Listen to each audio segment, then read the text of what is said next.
Welcome, everyone. My name is Sean Randall Travers. The pronouns I use are he, his, and him, and I am the Executive Director of EDI Learning and Professional Development. Before we begin, I would like to point out that the accommodations that are available for this webinar. There's closed captioning available.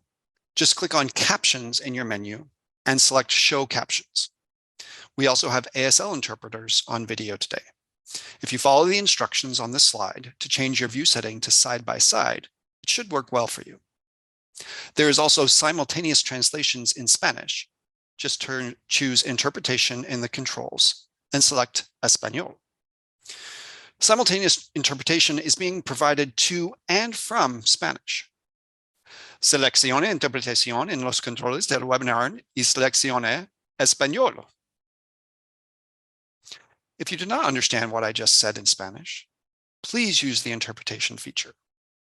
To do that, please scroll to the bottom of the Zoom screen where the meeting controls are, then select on the interpretation icon, the world, and select English as your language.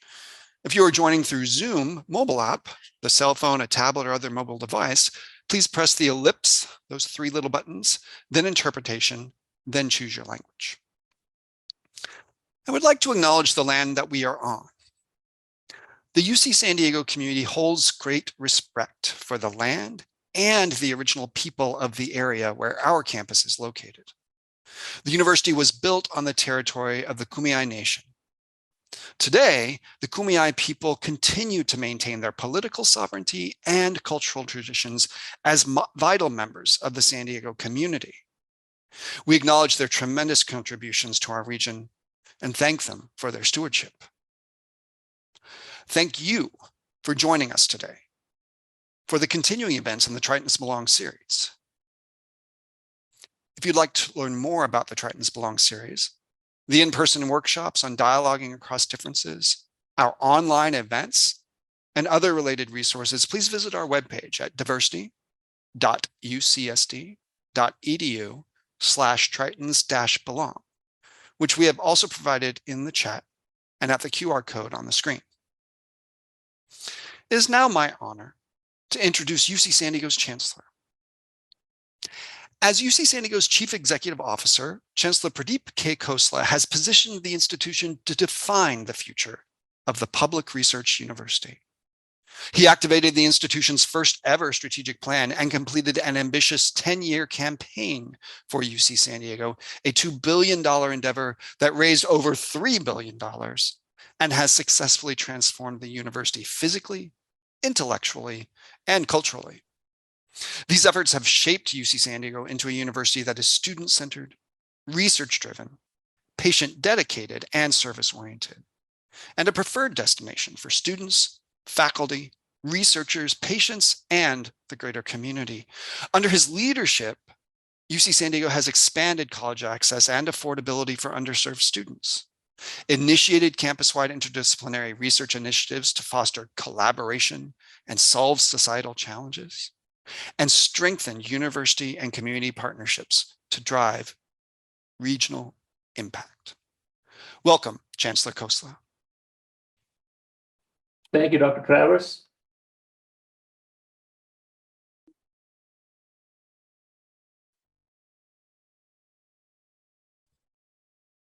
Thank you, Dr. Travers. Just a little snafu trying to start my video. Hello, Tritons, and welcome. Welcome to another session in our Tritons Belong series. Many of you joined me earlier today for a session on Islamophobia. And I'm very pleased to welcome many of you again back to this session on anti-Semitism. Earlier this year, we launched a series called Tritons Belong, with a focus on building understanding and compassion in these very, very challenging times. Through this series, we have spent time learning about dialoguing across differences, as well as concepts of free speech and academic freedom.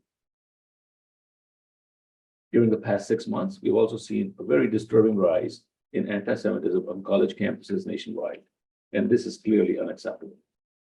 At UC San Diego, we will always stand in solidarity against anti-Semitism, Islamophobia, and all forms of hate, discrimination, and intolerance. Our discussion for this session will focus on anti-Semitism. Learning more about anti-Semitism will help us understand what we can do to combat it.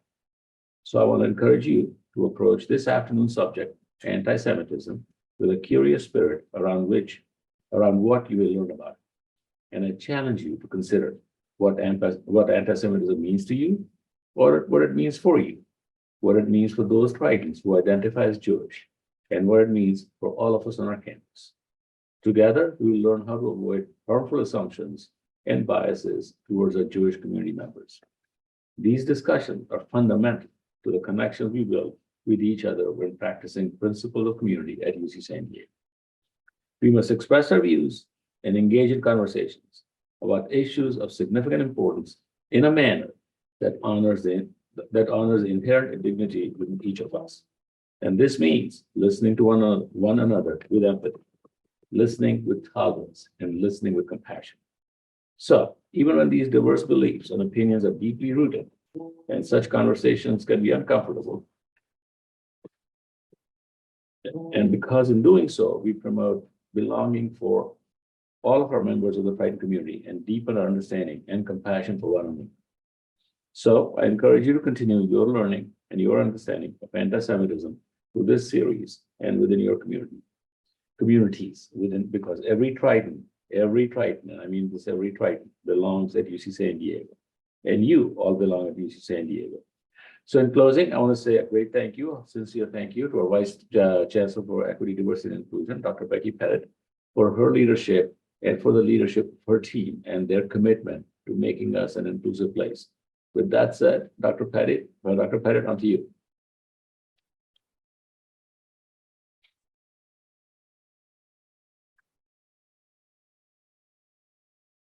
Thank you, Chancellor Khosla, and thank you to all of you who are joining us today for another session in our series. As you heard Chancellor Khosla say, in February, we held our first two sessions focused on dialoguing across differences during times of conflict, as well as free speech in times of conflict.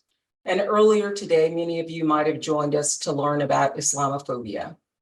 Those who've been able to join us have shared that the sessions have been informative and useful in their own practice. We now have those recordings available for you, the February recordings, that is, on our website. So I'll ask my colleagues to drop a link in the chat for you. We ask that you view them later if you weren't able to join us live, and please share them with others whom you believe would benefit from the information. Today, we turn to the important topic of anti-Semitism, and I'll introduce today's speaker, Vlad Khaykin. Vlad serves as the Anti-Defamation League's National Director of Programs on Anti-Semitism. He joined the ADL in 2014 as the Associate Director for the Central Pacific region, leading the office's international work and representing ADL when working with leading social media and internet technology companies in Silicon Valley. Before joining ADL, Vlad served as the Assistant Director for Communications and Advocacy for the Jewish Committee in Philadelphia, where he was an advocate on issues related to immigration reform, foreign policy, and human rights. Prior to that, he worked in the International Programs Department of the Jewish Community Relations Council of Greater Boston. He earned dual master's degrees in nonprofit leadership and Near Eastern and Judaic Studies from Brandeis University, and a BA in Economics and Business Management from the University of California, Santa Cruz. A former refugee from state-sponsored anti-Semitism in the Soviet Union and the grandson of Holocaust survivors, Vlad holds ADL's work to secure justice and fair treatment for all deeply personal. Welcome today, Vlad. Thank you very much for that wonderful introduction. Thank you to all of the administrators who were responsible to bring this program together. And thanks to all of you for coming to learn a little bit about anti-Semitism today and taking some time out of your day. I am going to want to share a lot of content. So I'm going to jump right in. I have a presentation that I'm going to now share. And let's just jump right in. So before we do that, though, I want to just offer a warning. Some of the content, some of the visuals that you'll see on screen might be difficult to process, might be triggering to some people, might be upsetting, particularly to those who have intergenerational trauma that they bring to this conversation. I want to say, please do self-care. Please step away if you need to. And the second thing I want to say is just a disclaimer that nothing in this presentation should be perceived as legal advice. So with that said, my name is Vlad Khaykin. As you heard, I've been with ADL for over 10 years. And I've spent much of my career working in, for, and on behalf of the Jewish community. This work is really deeply personal for me, as you heard. I came to the United States as a refugee with my family, fleeing state-sponsored anti-Semitism in the Soviet Union, in my country of birth. I'm also the grandson of Holocaust survivors. 9 out of every 10 Jews in my country of birth were murdered during the Holocaust. So I don't take it for granted that my speaking to you today is statistically highly unlikely. And so I bring that personal perspective to my work.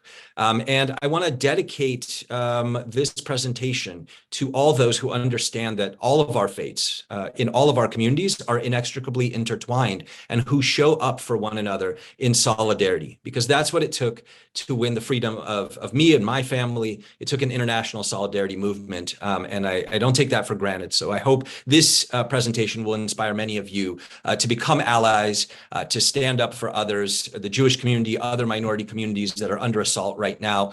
I hope many of you were able to attend the presentation earlier today on Islamophobia by my friend and colleague Maha at Islamic Networks Group. One of the points that she made in that presentation was that, Jews and Muslims, Jews and Arabs are not enemies, and caring about anti-Semitism and caring about Islamophobia are not mutually exclusive. In fact, anti-Semitism and Islamophobia are mutually reinforcing systems of oppression. And therefore, we have to care about all of these things and understand how they fit together, how they feed off of and foment one another. And that'll be also a core point that I'll be making here today. So if there's one thing that you take away from this presentation, I hope it is that. A little bit about ADL, the organization I work for. We're one of the oldest anti-hate and civil rights organizations in the country. We've been around for well over 100 years now. And from the very beginning, we had a two-part mission, which are really two parts of the same whole. On the one hand, to stop the defamation of the Jewish people, that is to fight anti-Semitism, and on the other hand, to secure justice and fair treatment to all, with the understanding that none of us are free until all of us are free, and that injustice anywhere is a threat to justice everywhere. We're a nonprofit, nonpartisan organization. We neither endorse or oppose candidates for office. We have 25 regional offices in the United States and in Jerusalem. We have an office through which we do our work on the ground, and we're headquartered in New York. So before we jump into talking about what is anti-Semitism and how it functions, I think it's important first to talk about Jewish people. Who are Jewish people, the people targeted by anti-Semitism? So there's a lot of misunderstandings about anti-Semitism, and that helps to fuel, there's a lot of misunderstandings about Jewish people, and that helps to fuel anti-Semitism. Like other forms of bigotry, it is in part motivated by or driven by ignorance about the Jewish people, our religion, our culture, etc. So let's clear up some of that. First of all, Jews are sometimes regarded as a race unto ourselves. Jews are not a race, but are a multiracial community. As you can see, I have a few both famous and not famous Jews on screen right now. As you can see, Jews come in all different races, colors, shapes, sizes, and backgrounds. We're a really diverse community in every single sense of the word. Secondly, identifying as Jewish is not strictly based on religious belief or practice. Many people regard Jews merely as a Jewish religious community, right? As a community of people, whatever their ethnicity may be, who practice the religion of Judaism. But that's not how Jews see themselves. In fact, only 1 in 10 Jewish Americans, about 11%, say that being Jewish is primarily about religion. And of those who would say that it's solely about religion, it barely registers as in the statistics, right? So for most Jews, it's about much more than religion, right? It's about culture, it's about heritage, it's about language, it's about about belonging to a particular community, right? And yes, religion is also a factor of all of that. In other words, Jews are an ethno-religious group, right? And there's many different ethno-religious groups around the world. That is, communities that have ethnic identities, right? Have ethnic aspects to who they are. They have languages, they have traditions, right, etc. But who also have a religious system that is unique to them, right? That is true of many indigenous groups around the world, right? Who have spiritual or religious systems that are unique to their tribe, their group, their nation, but that also cannot be reduced to just a set of theological practices and beliefs, right? It's about much more than that. And the same is true for Jews. Now, Jews originate in the Levant, in the Eastern Mediterranean, what is currently the states of Israel and Palestine, right? That is the site of our ethnogenesis, the place where our culture, our language, our religion, our people were born. And Jews were forcibly displaced from our homeland through various waves of conquest and empire building, right? Ethnic cleansing, forced displacement, enslavement. And Jews were displaced from their homeland and dispersed all around the globe. And they developed unique practices and sort of traditions and identities in those places, and developed sort of sub-ethnic identities, right? So you've heard probably some of these Ashkenazi Jews, there's Mizrahi Jews, there's Sephardi Jews, there's Beta Israel Jews, and many different other sub-ethnic categories of Jews that primarily have to do with how they observe their culture, the expressions of their Jewish culture, their Jewish religion, how they practice their faith, etc. And yet, despite the fact that Jews are dispersed all over the globe, they remain, Jewish culture, Jewish identity remains tied to the land of our ancestors, to our indigenous homeland in the land of what is today Israel, Palestine, right? And we see that when we poll U.S. Jews. In fact, 82% of Jews in the United States say that caring about Israel is either essential or important aspect of what it means to be Jewish to them, right? And we see this in many different ways, the ties between the land and the people, right? So, for example, there are 613 commandments that Jews are expected to observe, religious commandments. Many of them cannot be fulfilled outside of the land of Israel. They are tied specifically to obligations that Jews have to the land.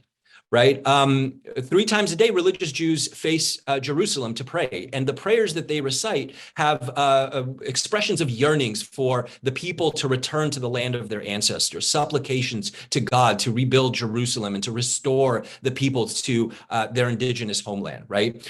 We see this also in cultural observances in the cycles of Jewish life. Right? Jews, wherever they may live, whether it's in South America, North America, Asia, North Africa, the Middle East, wherever they may live, they live their lives by the Jewish calendar. And the Jewish calendar is based on the seasonal and agricultural cycles of the Eastern Mediterranean, of the land of our ancestors, right? So we still live our lives by the connection, the cycles of the connection to the land. Now, when we talk about Jews, we're talking about a global community, right? As I said, here's the first question I have in my pop quiz, which is what % of the global population is Jewish? So take 5 seconds and just think about what % you think Jews constitute of the total global population. Is it 1%, 5%, 10%? What do you think? So when we look at the global Jewish population, we're talking about roughly 1/5 of 1% of the global population of the planet. Many people are surprised to learn that there are as few Jews as there are today, right? There's only about 15.7 million Jews alive today, and that is fewer Jews than there were before the Holocaust, right? So Jews have still not recovered to pre-Holocaust numbers. Jews primarily live in 2 major population centers today, that is the United States and Israel, but you also have other smaller Jewish communities, for example, in France, in Canada, in UK, and many other parts around the world. Now, when we talk about anti-Semitism, we're also talking about a global phenomenon. A few years ago, we did the largest and really the only, I think, study of its kind, studying anti-Semitic belief and attitudes around the globe. And we found that 26% of the global population is deeply infected with anti-Semitic ideas. And we'll talk more about what those ideas are in a bit. Here's the second question in my pop quiz. Jews are 2% of the US population. What % of hate crimes in the United States target Jews? All right, so take 5 seconds to think about it. If Jews are 2% of the US population, what % of hate crimes in the US target Jews? So here's what it looks like. In the United States, the FBI tracks hate crimes in various categories, right? Categories on the basis of the motivation of the attacker, right? Of the perpetrator of the hate crime. Anti-Jewish hate crimes are tabulated in the anti-religious motivations category. Now, we've already heard why that's a little bit problematic, right? Jews are not merely a religious group, and neither is anti-Semitism a purely anti-religious bigotry, right? But be that as it may, this is how they're tabulated by the federal government. And so in the anti-religious motivation category, Jews account for a majority of the targets, right? In other words, Jews constitute a greater share of all anti-religiously motivated hate crimes than every other religious group in the United States combined. Now, when we look across all categories of hate crime, right, this is people being attacked for their race, religion, sexual orientation, gender identity, disability, national origin, etc., right? Jews, who are only 2% of the US population, constitute around 10% of the targets of hate crimes. In other words, Jews are overrepresented among targets of hate crime in the United States by a factor of 5x relative to our share of the population. So if you're a Jewish person living in the United States today, you are much more likely to be the target of a hate crime than the average American. So in order to combat something, you have to be able to define it, right? And so let's take a moment to define anti-Semitism. First of all, though, a word about definitions. They are useful guides, right, to help us understand a phenomenon like anti-Semitism, but no single definition should be considered authoritative or comprehensive. Anti-Semitism is constantly shape-shifting, adapting to its environment, taking different forms, and so no single definition is going to capture all of the iterations, permutations, and manifestations of anti-Semitism, right? So with that caveat, here is one definition of anti-Semitism that we use at ADL, which is that anti-Semitism is the marginalization and or oppression of people who are Jewish or perceived to be Jewish, often based on stereotypes, myths, and disinformation about Jewish people, culture, Judaism, Zionism, and Israel. Okay. Now, when we're talking about these various stereotypes, myths, and disinformation, there are many of them. Anti-Semitism has been around for thousands of years, and over the centuries, it's kind of snowballed, right, and picked up new associations, new ideas, new conspiracy theories, new stereotypes, right? But these can generally be categorized into the following categories, and I'll go through them pretty quickly, but we have much more information on our site at adl.org.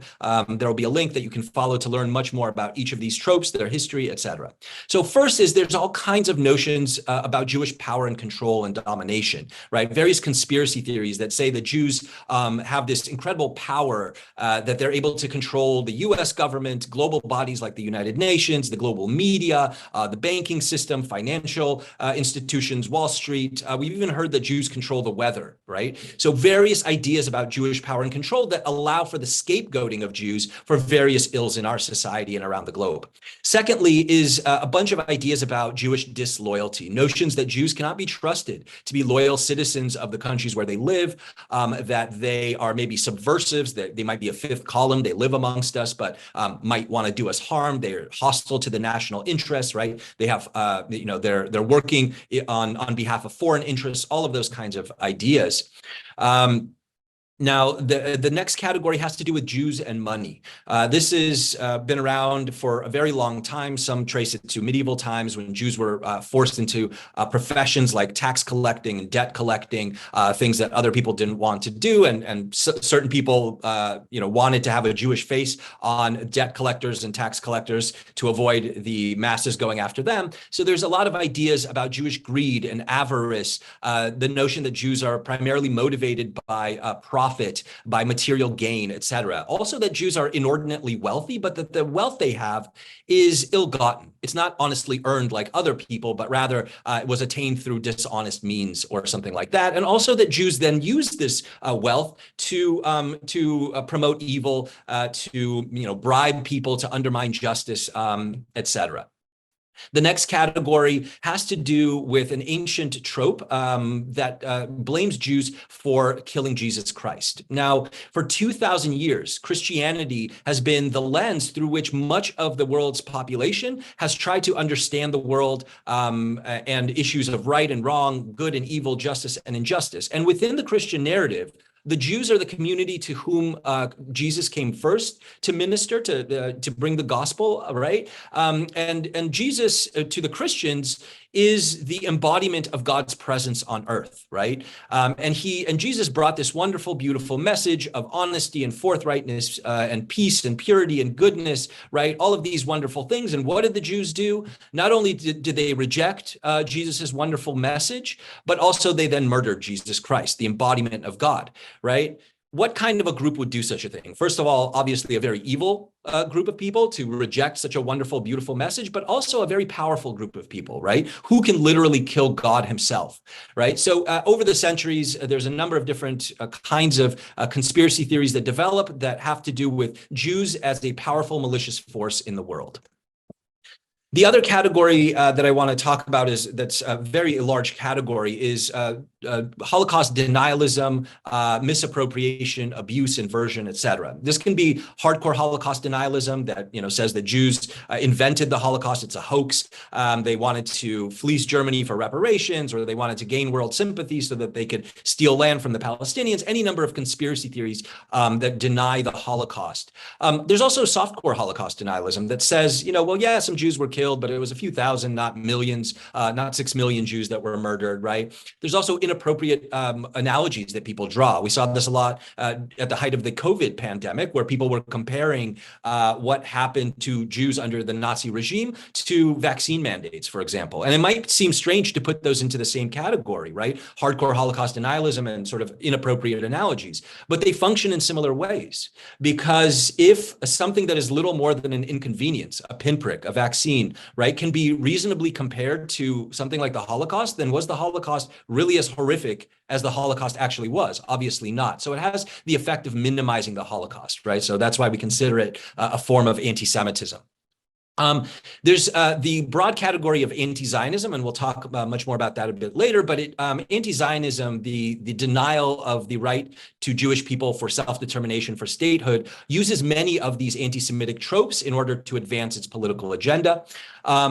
And the last category that I'll talk about is also an ancient religious category called the blood libel. And many scholars will, trace this back to, again, to medieval times when Jews were blamed for killing Christian children and drinking their blood, or using the blood in various demonic or satanic ceremonies. But I think this actually goes back quite a bit further to ancient antiquity, when Jews were blamed for engaging in human sacrifice in their temple, which of course was not true.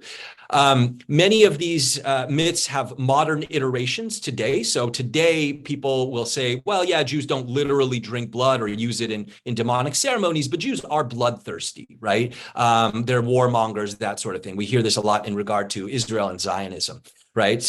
We also hear that Jews are parasitic. Right. This is another version, modern version of the blood libel, that Jews don't literally, subsist off the bodies of physical human beings, but they subsist off of the body politic, off of the labor of other people, etc. So you can learn much more about each of these tropes at antisemitism.adl.org.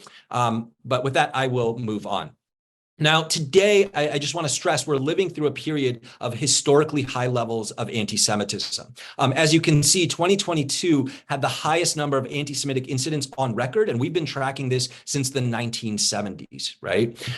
And then in 2024 and in 2023, and we just released this a couple days ago, we saw an incredible spike over and above the highest year on record, 140% increase over and above 2022, which again represented the highest year of anti-Semitism, anti-Semitic incidents that we have ever seen, that we have ever tracked, right? A nearly 900% increase of anti-Semitic incidents over the last decade, and an average of 24 anti-Semitic incidents a day, which means that every single hour in the United States today, a synagogue is vandalized, a Jewish person is assaulted, a cemetery is desecrated, Jews are threatened, harassed, our spaces are vandalized, we receive death threats, bomb threats, etc. every single hour of every single day in the last year.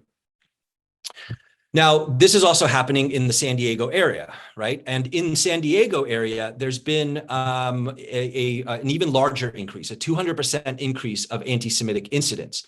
58% of those incidents happened in the months following 10/7, right, until the end of 2023. 58% of these incidents were inspired or happened after that period of 10/7, when Israel experienced a massacre of 1,200 of their citizens and other foreign nationals that happened to be in Israel at the time, a brutal massacre of individuals.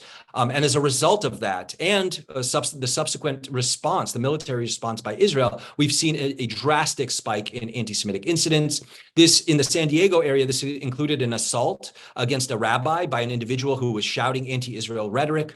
We've seen white supremacist propaganda activity by a number of different white supremacist groups. We've seen vandalism at schools, swastikas being painted on schools, and many, many, many more incidents that you can see on our website at adl.org. Now, the way that humans behave, our behavior, our actions as individuals, and also as civic creatures, the kind of policies that we support, are driven by what we believe to be true. And we've seen an incredible increase in the rates of anti-Semitic belief in the United States, right? From a low of 9% in 2014 to 24%, nearly 1 in every 4 Americans who is deeply infected with anti-Jewish ideas today. So 24% of Americans believe at least 6 out of the 11 common anti-Jewish tropes or stereotypes to be true, right? And when we lower the bar, right, this is a very high bar. In order to clear this, you have to believe 6 or more of these kinds of stereotypes about Jews. If we lower the bar and ask, well, how many Americans believe at least one anti-Jewish stereotype to be true? That number stands at 85%, right? And that's also up quite significantly from 2019, when it was at 61%.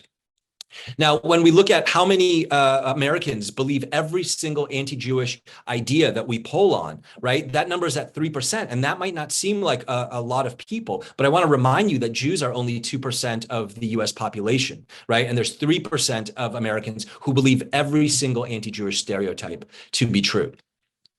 Now, this is what we mean when we say these anti-Jewish ideas, anti-Jewish tropes and stereotypes, right? It's classic notions about that Jews have too much power or control over finance and Wall Street, that Jews are not as honest as other business people, that Jews don't care what happens to others, right? They don't care what happens to anyone but their own kind. It's, again, these notions of Jewish disloyalty, that Jews are more loyal to Israel than they are to the United States. And this, again, I want to note, is a very, very dangerous idea. Anytime the nation has been threatened historically, this idea about Jews as being disloyal, right, having foreign interests at heart, has put Jewish communities in harm's way over and over again. Now, what's causing all of this? Why are we seeing such a spike? Well, it's hard to say, but we do know that historically, rising anti-Semitism, it rises in parallel with a host of other phenomena, right? Things that tend to cause collective anxiety in a population. This can be any number of things, like economic downturns, depressions, recessions. It could be rapid cultural, political, demographic, technological, or other change. It could be civil unrest and political instability, environmental disasters, resource scarcity, pandemics, terrorism, wars, and so on. And we've seen a number of these in our own times, right? So I think part of what is driving this incredible spike in anti-Semitism is a broader sort of social, political, cultural, economic, and other trends that we've seen in our society over the last decade or so. Now, we've talked a little bit about the prevalence of anti-Semitism. We've defined it, but I want to talk to you a little bit about the mechanics and dynamics of anti-Semitism, right? The way that it functions in our society. So I'm going to share with you 7 things that I think it's important to know about anti-Semitism, plus 1 bonus, and let's see if we can get through this in about 10 minutes here. So number 1, anti-Semitism, as I've already said, has been around for a very long time, right? There's no consensus among scholars as to how it began, when it began, but we do know that it goes back into ancient antiquity. And one of the earliest examples of anti-Semitism in recorded history can be found in the Hebrew Bible. the opening lines of the book of Exodus contain this passage where we're told a new leader has come to power in the nation of Egypt. A new Pharaoh, right, has come to power. And he says to his subjects, behold, the people of Israel have become too numerous among us. And if there should befall Egypt any war, they will join with our enemies and rise up against us. Now, what do we notice here, right? A lot of people will say that anti-Semitism originally emerged as a kind of anti-religious bigotry, right?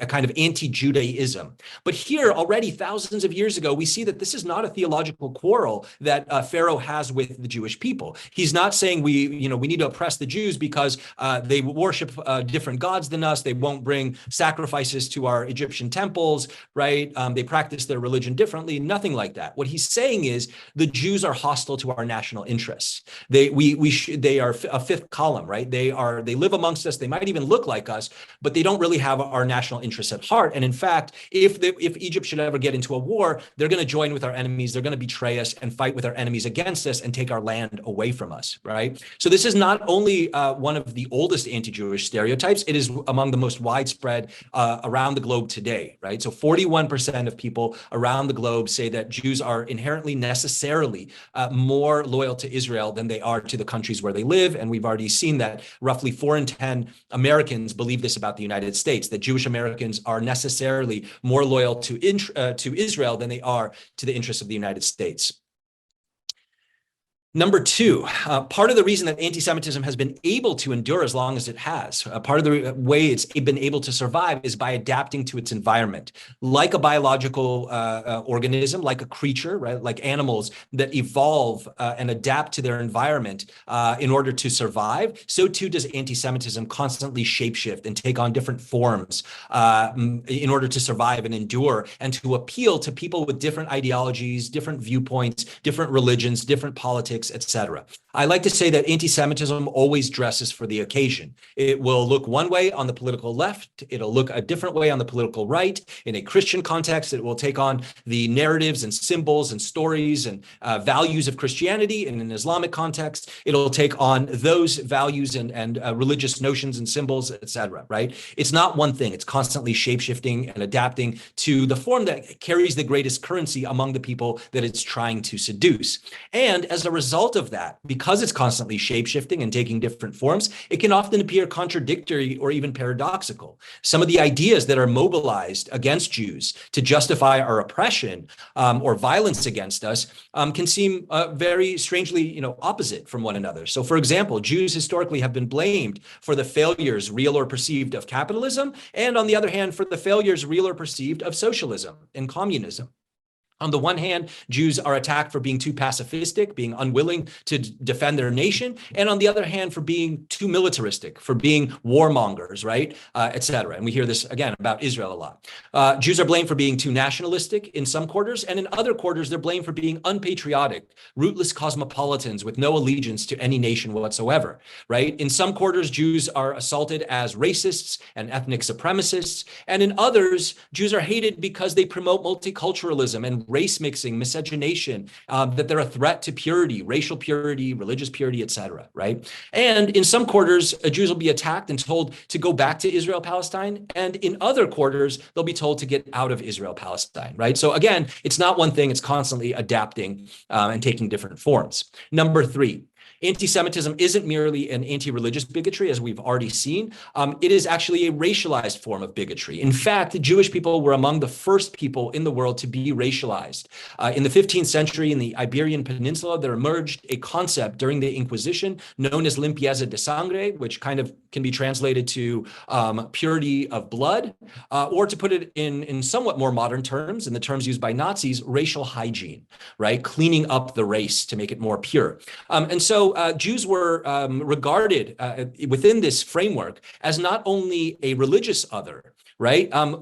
People began to regard Jews as different, not only theologically, not only in terms of how Jews practice their religion or what they believe, but actually that they're different from Christian Europeans biologically. right? That they have a different kind of blood, right? And so people begin, this is the very beginnings, the seeds of race theory, what would become race theory, and eventually the systems of racism that developed from it, right? And so this form of anti-Semitism ascribes to Jews not only physical traits about the way that Jews look, but also moral or character traits, right? So I'll point your attention to the diagram on the bottom, the second from the right, and you'll see this kind of classic, sort of European phenotype, and above the eye is written the word sincere. And then you'll see next to it a stereotypical sort of Jewish hook nose phenotype, and above the eye is written deceitful. In other words, Jews are, within this form of racialized anti-Semitism, are regarded as being dishonest, not because their religion teaches them to be dishonest, but because they're biologically predisposed to dishonesty, to manipulativeness, right, etc.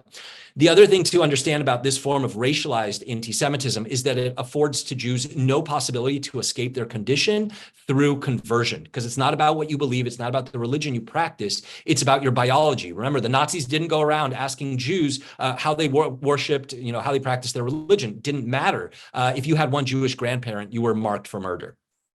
Number 4, anti-Semitism can be conscious and overt, but more often than not, I would say it's unconscious and implicit.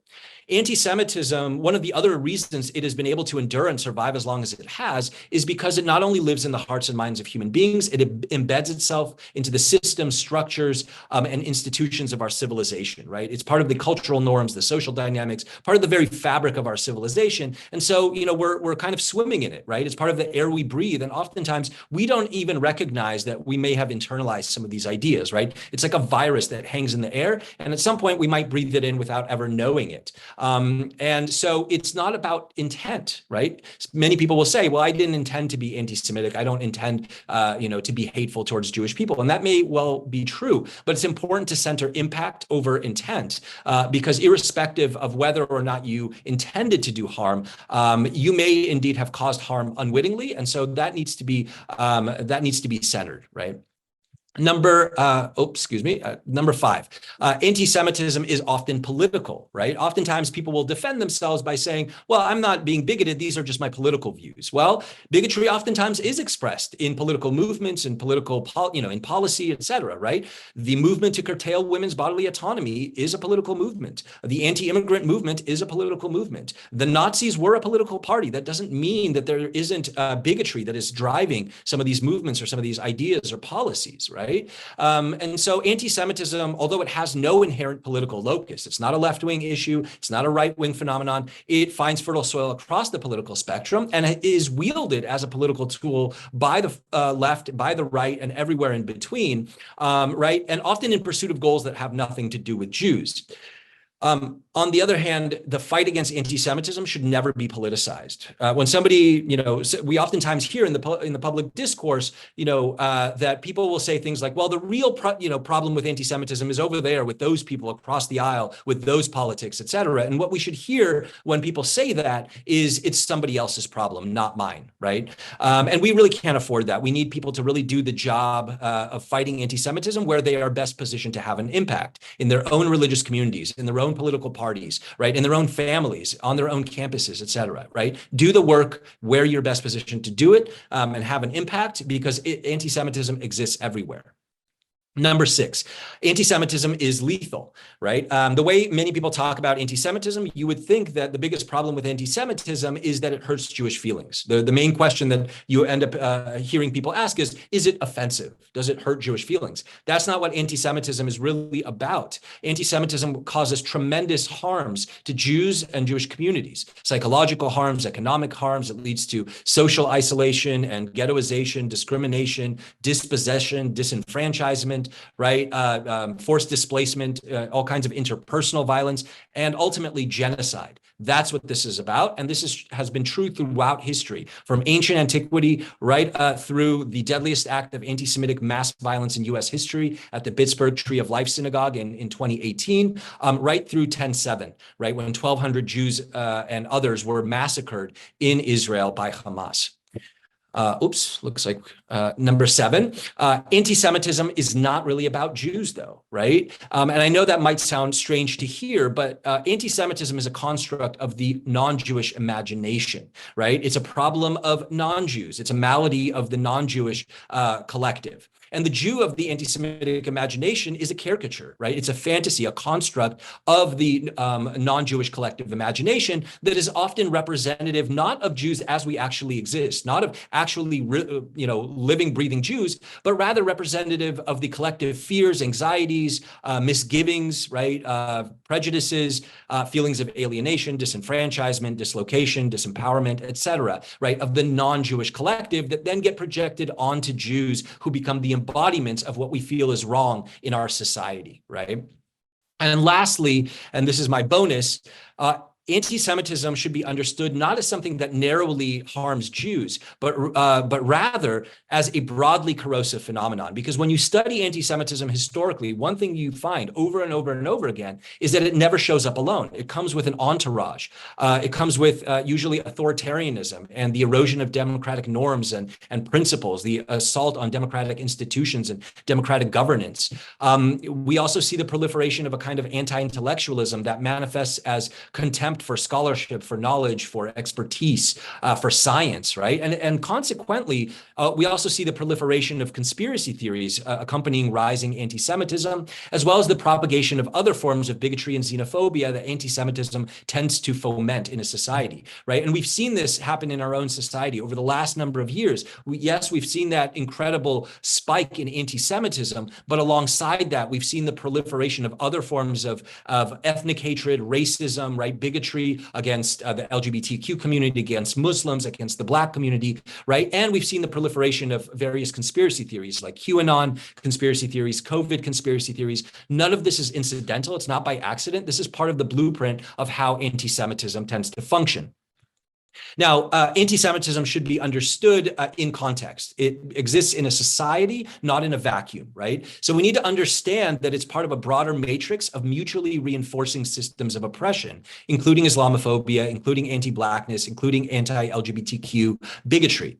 Now, to properly comprehend it then, we need to understand the commonalities among all of these forms of oppression, all of these forms of bigotry, but we also need to understand the particularities because, of course, anti-Semitism doesn't operate exactly the same way that misogyny does, which doesn't operate the same way that anti-Blackness does, which doesn't operate exactly the same way that Islamophobia does, right? Each one has certain ideas that it weaponizes against the communities it targets. It functions differently, right? And so we need to appreciate also the particularities as well as the interplay among them, the way that they interact with one another, the way that they form, they fit together to form broader narratives of oppression and exclusion, right? The way that they foment and feed off of each other. And so we can talk a lot about the commonalities that anti-Semitism has with other forms of bigotry, right? It treats people as a number, right? It denies them their individuality. It dehumanizes them. It scapegoats them, right? All kinds of things that we can say about the commonalities. But what is one thing that makes anti-Semitism distinct from other forms of bigotry? Take 5 seconds and see if you have a sense of what might make what is one aspect that might make anti-Semitism a little unique.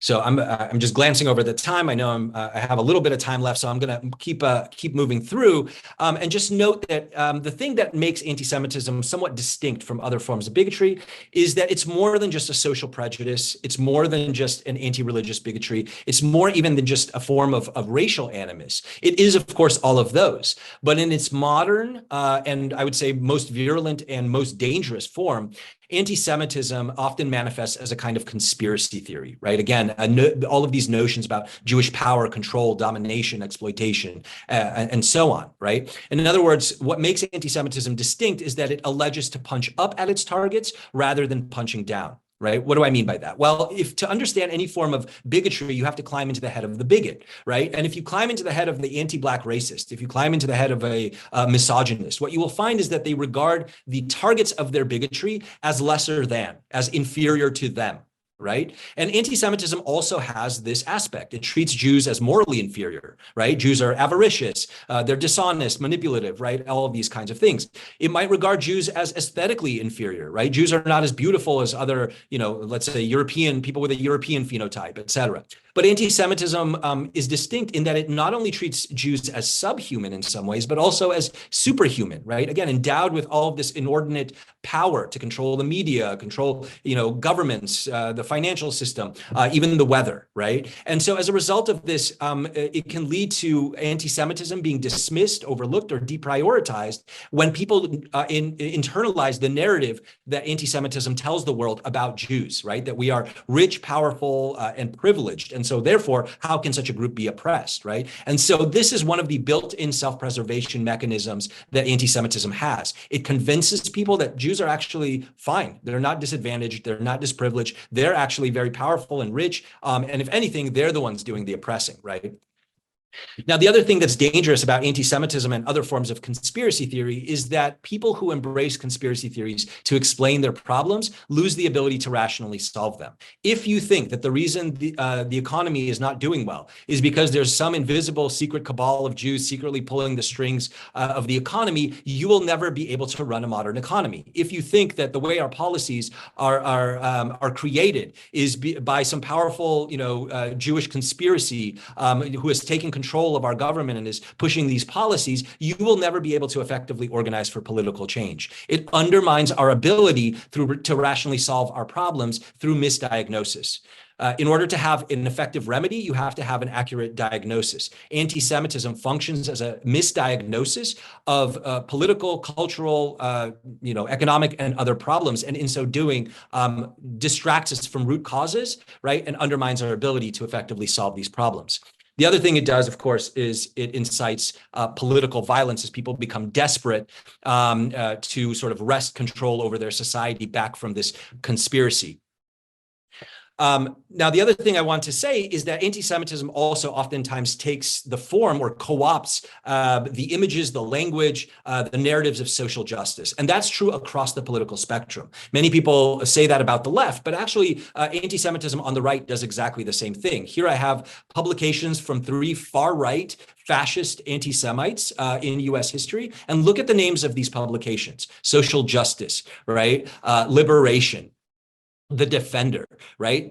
This is the kind of way that anti-Semitism presents itself as a salvific narrative, a narrative of salvation, right? We have come to liberate our people, the race, the nation, the world from the domination, exploitation, oppression of the Jews, right? Anti-Semitism often uses the language of liberation to oppress, and it presents itself as a kind of emancipatory politics oriented towards social justice, right? It co-opts that language. It co-opts the human will to goodness in order to oppress people and create tremendous harms.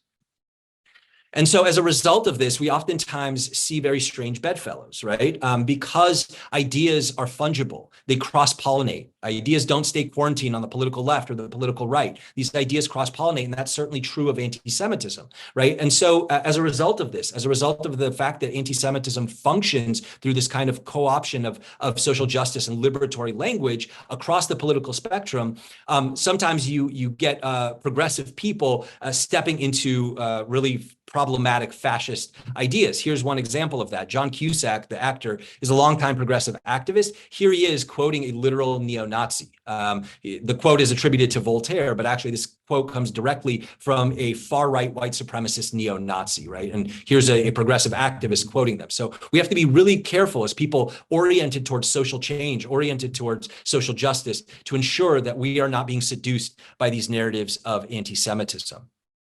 Now, I want to skip ahead because I want to make sure that we talk about anti-Zionism, right, which is a big issue today. So we've seen the way, we've seen the way that anti-Semitism spiked in the wake of the massacre in Israel on 10/7 and the subsequent military response by Israel, right? And we see this every time there's a conflagration with Israel. We also see it more broadly, that geopolitics oftentimes puts communities in the diaspora that are seen as somehow related to those geopolitical issues, be it a conflict, be it a pandemic, it puts them in harm's way. We saw that with Japanese internment during World War II. We saw it that with Asian American communities being attacked, when ideas were being spread that the communist Chinese government had created the COVID virus as a biological weapon, right? Asian Americans were attacked in the streets, et cetera, right? Geopolitical issues oftentimes harm minority communities in the diaspora. And so we see harmful ideas about Jews being spread in the wake of 10/7 across social media companies. There was a tremendous spike on Twitter or X of all kinds of problematic disinformation and anti-Jewish propaganda. And as a result of that, we saw across the political and ideological spectrum really problematic expressions, attacks on Jews, right? You see these paratroopers. These are glorifying the massacre of Jews on 10/7. Hamas paraglided in to Israel to massacre innocent civilians, right? And this is people on the left glorifying that as an act of resistance. People were raped, mutilated, tortured, abducted. This is not resistance. This is not liberation, right? This is a racially and ethnically motivated attack. An attack motivated by ethnic and racial and religious bigotry against Jews. Now, we saw this not only on the political left, right, but also on the political right. We saw glorification of the massacre, celebration by white supremacists of the massacre of Jews by Hamas, and also calls to bring a similar massacre against Jews to the United States and to Europe and other parts of the world where Jews live, right? And if you're surprised by the fact that white supremacists on the far right are engaging in anti-Zionism, promoting Hamas, an Islamist organization, and celebrating attacks on Israel, you shouldn't be surprised, because anti-Zionism has been a staple of the far right, of the white supremacist far right, for a very, very long time. Whether that's neo-Nazi skinheads, whether that's the Klan, whether that's various forms of other fascists and Nazis, anti-Zionism tends to be a factor of white supremacist ideology. And it functions largely the same way that classic anti-Semitism does. Zionism becomes to the anti-Zionist a kind of tabula rasa onto which you can project all kinds of ideas about what you think is going wrong in the world. So if you're on the left, you think that there are a certain set of ideological evils in the world that are, things like fascism, white supremacy, right-wing extremist ideologies. And so then you'll equate Zionism and Israel with all of those things that you consider to be ideological evils, right? And you see that in the image on the left. But if you're on the right wing of the political spectrum, it's the exact opposite. For you, the ideological evils are communism, socialism, anarchism, Antifa, right? Black Lives Matter. And so in that case, you'll associate Zionism and Israel with all of those things that you consider ideological evils. Again, anti-Semitism, including in its anti-Zionist form, will oftentimes take on different forms that speak to the people that it's trying to seduce, right?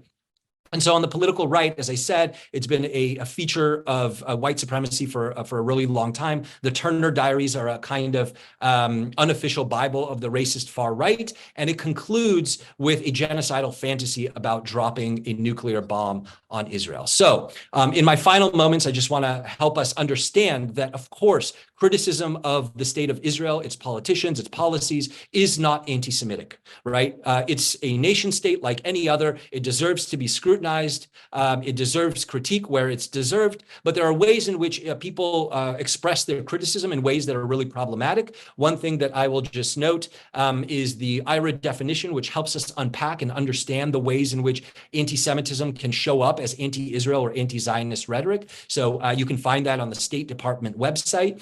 I want to say that this is manifesting on our college campuses, right? And this will be one of my last slides. 73% of Jewish students have either witnessed or experienced an act of anti-Semitism since just the academic school year. And Jewish students are saying that they no longer feel safe, physically safe on their college campuses. They are hiding. They're taking off religious headwear. They're taking off their Star of David necklaces. They are afraid to identify as Jewish. They are afraid to speak about their views on Israel. They are afraid to speak about their views on anti-Semitism. They are being threatened and intimidated into silence. So I want to put up my last slide in terms of how we can be an ally, how institutions can begin to shift the climate on college campuses. And I know I'm out of time. I apologize. So I'm going to leave this on screen so folks can read it. We'll also share it with folks after this presentation. And I will end there and just turn it over back to Sean. Thank you so much. Thank you, Vlad. Thank you for sharing your time, your expertise with us. We don't have time for questions, but For those attending, please join us again in May. We have sessions on peacemaking in higher education and trauma-informed care. You can visit our webpage for more information about the Tritons Belong Initiative by using the QR code on the screen or using the link in the chat. I want to thank everyone for attending. Your commitment to learning and growing with us contributes to a positive campus climate. If you have a few minutes, we would appreciate you completing a post-event assessment using the link provided in the chat. We'll also include that link via email to all the attendees in the coming days. We hope you can join us at one of our in-person sessions in the spring quarter. Have a wonderful rest of your day and take care.